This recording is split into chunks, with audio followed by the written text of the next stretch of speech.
Naparalisa ng malakas na pag-ulan ang Phuoc Island kasabay ng paglubog ng mga kalsada sa ilalim ng halos 1 metro ng tubig.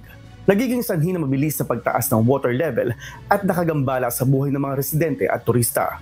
Malalim na pagbaha rin ang naranasan sa mga Central Road, kabilang ang Win Chung Chuk, Kang Mactantam at Chang Hung Dao, dahilan upang lumikas ang mga residente kasama ang kanilang mga gamit.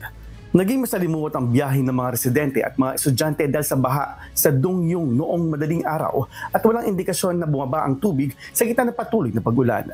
Nag-deploy ang mga otoridad ng Phuoc ng mga pwersang militar at pulis upang magsagawa ng rescue operations para sagipin ang mga mamamayan maging ng mga ari-arian mula sa pagbaha dahil sa patuloy na pag-ulan at malakas na hangin sa baybay ng Kiên Giang.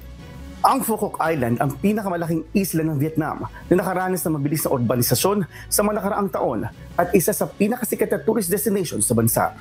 Samantala, dahil sa malawakang konstruksyon sa isla, nabawasan ang yamang tubig nito na humantong sa pagbaha tuwing malakas na ulan at nakakaapekto sa buhay ng mga residente at turismo ng isla.